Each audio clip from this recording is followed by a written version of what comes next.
Hey there, this is Françoise. Welcome back to my channel and welcome back for part 2 of my watercolor series on how to get past your watercolor block as a beginner. So in the first part, I talked about the supplies and I explained how to find the right supplies for you. In this video, I'm going to talk about water control because I believe that to have fun with a medium, you have to have good supplies and you have to have a good understanding of water control. If you're watching this, you're probably trying to uncover the secret to water control, and it's a very well-kept secret because I find that there's not a lot of in-depth information about this on the internet. And I'm sharing today because I finally found the information I needed to understand the process a little more. And if, like me, you're practicing alone from your living room with no guidance at all, you know how frustrating it can be to just not get the results you want, and you know how easy it can be to want to give up altogether. So I'm by no means an expert about water control. I'm still a beginner, but now I'm starting to improve and I really understand how this works a lot better because I found the right info. And I really feel like out there on most other videos, most other blog articles, it doesn't really go in depth about why things are the way they are with water control and watercolor. So I really want to share all of that with you today. So the number one most common annoying problem that happens with watercolor is the backburns, aka cauliflowers or blooms. So why does this happen? Well, it usually happens because you're just releasing with your brush too much water on the paper, and that extra water is going to push away the pigment that was already there, and that's going to create a bloom. So that I knew early on, but there was still one thing I didn't get. So why did it happen sometimes and not all the time then?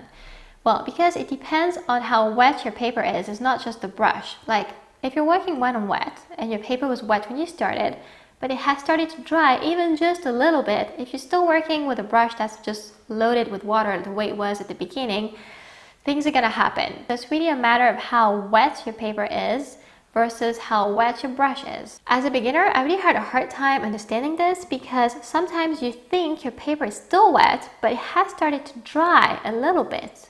Sometimes it's not that noticeable, and that's when you make mistakes. So what's the solution to that problem then? Well, what's working for me is to keep the paper in mind. So what I do is that if I wet my paper to work, like let's say wet on wet, I'm gonna work with a fully loaded brush, and I'm gonna give myself about a minute, but that varies according to a lot of different things.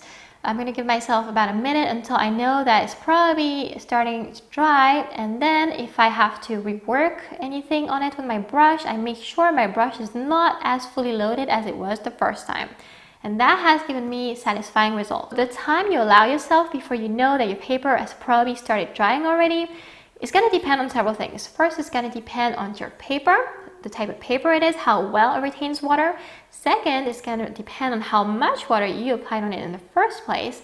And third, it's going to depend on how hot or cold it is in the room you're working in. So if I'm working wet on dry, I'm even more careful because chances are the paper is going to dry even faster than if it was wet on wet. So I'm really going to come back with a brush that's just moist maybe, but I'm going to be really careful not to add extra water. That's really what you need to look for, and only you know how much water you put on your paper and how much water is in your brush. The second solution is to wait for your paper to dry. And I mean wait because that's a beginner mistake I've made several times, and I still make it sometimes because I'm impatient. Sometimes you're just in a hurry and you don't wait for the paper to dry completely, and you'll notice there's always trouble when you do that. So you really need to wait for it to dry, and if you really can't wait, you can use a hairdryer on a low setting to speed up the process. So when the paper is dry, and that I didn't know at the beginning, you can totally layer on top of it.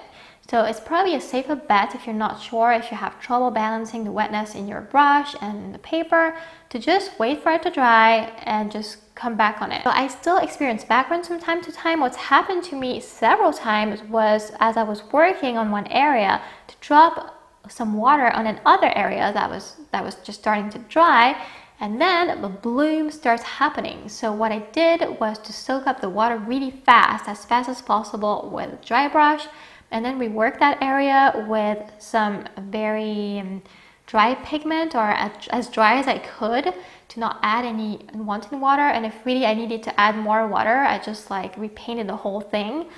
But yeah, it's kind of tough to do, and I'm not even sure this is the best advice I can give you because it's hard to fix that kind of stuff. But you can try if you really run into that kind of problem. So the number 2 problem that happens with water control is when two close painted areas bleed into each other. The first scenario would go like that. Take two triangles side by side, close together, but not supposed to be touching each other. Instead of keeping to their shape, they start bleeding into each other. But this probably happens because with my brush, I probably did not keep within the triangle shape when I was painting. I didn't realize that I was going over the line, and so the water kind of spread onto the other area. So what you can do to avoid that is just paint one area, wait for it to dry, and I mean really let it dry because damp does not cut it. It really has to be dry, and then you can get onto the other one. Otherwise, you have to be more careful with your brush, maybe get a smaller brush and really keep within the lines if you really can't wait. So the second scenario would be two triangles are touching each other and they're still bleeding into each other. Well, again, they're bleeding into each other because at some point there was water on both of them at the same time. And that's probably the number 1 thing to know about watercolor is that wherever you put water, pigment is gonna go. If there's no water, pigment stops. If there's water, pigment spreads. It's as simple as that.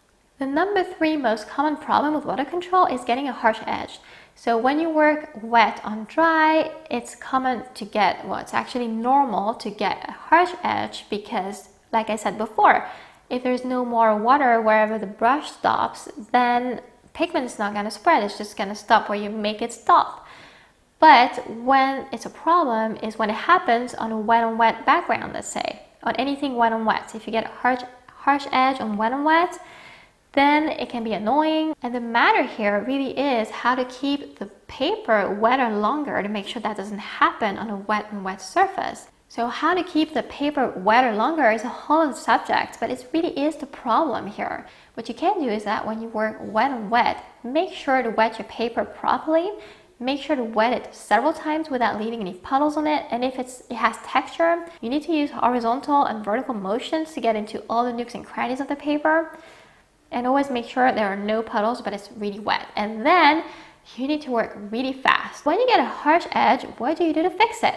The first thing you need to know is you have to be super fast. If your edge is dry, then it's too late. You cannot act on it anymore.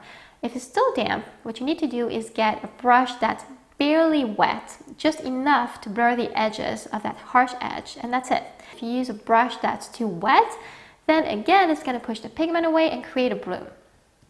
The number 4 common issue with water control is when, on the contrary, our harsh edge is not as harsh as we wanted it to be. So the first reason I think this might be happening is because maybe you're using a brush that's too big and your outline is not clean. So maybe go in with a smaller brush. The second reason why this might be happening is maybe because your brush isn't wet enough and the water is not getting into all the nooks and crannies of the paper and your edge is not harsh.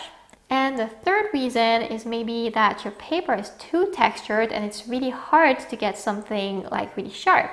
So maybe go for a smooth texture instead and see what difference. And if all this doesn't work, what you can do, and I've done it before, is to use masking fluid to just protect the areas you want and just create that clean edge you wanted and remove it afterwards. That can be a solution. I don't think it's the right thing to do. I think it's good for beginners though. If you don't want to get discouraged, you want to be able to keep going, that could remove the frustration out of you. So I think that would be a great thing to try. The number 5 issue with water control is when you get pigment off the page instead of adding some. And why is this happening? Whether you're working wet on wet or wet on dry, if you come in with a brush that's nearly dry and your paper is still pretty wet, then the opposite of what I was telling you before is going to happen. Instead of releasing too much water and pushing pigment, this time you have a lot of water on the paper and not a lot of water on your brush. So what's going to happen is that your brush is going to suck that extra water from the paper in, and it's going to remove some pigment. This can really be a cool trick to know about when you want to create highlights, but when you don't, it's pretty frustrating. And what I can suggest is, again, just make sure you're adding as much water with your brush as you have on the paper. It has to be 50-50. So that's great, but how do I know how wet or dry my paper and brush are? When it comes to the brush, what you can do is overload it with water. Just apply a wash on a piece of paper, squeeze some of that water out just a little bit onto the edge of your glass, and then apply another wash. Squeeze again a little bit of water out, apply a wash again, and so on until your brush gets dry. And then you know how to control water in your brush a lot better. That's a good starting point. Now when it comes to paper, it's a little bit different. It's all about the shininess of the paper. So you need to just look at how shiny your paper is when you wet it and how it is a few minutes later when it has started to dry, and so on. Just observe it. And that way you're going to be able to assess how wet or dry things are. For extra help and an extra push, what I'm going to do is link the 3 articles that I have found online, the ones that have helped me with water control, that have enlightened me on how it all works. That way you can really understand things in depth and really see how it works in detail. I hope this video has helped you because water control can be such a pain, and I know what I'm talking about. So if it did, please like my video, leave me a comment, share it with your friends, and don't forget to subscribe and hit the notification bell for part 3, which will be all about the sources I go to for tutorials and good learning methods for beginners. And don't forget, you can also check my Instagram page. I post a lot of watercolor there, and I give some extra tips about what I'm learning with watercolor. So I thank you for watching, and I'll see you next time.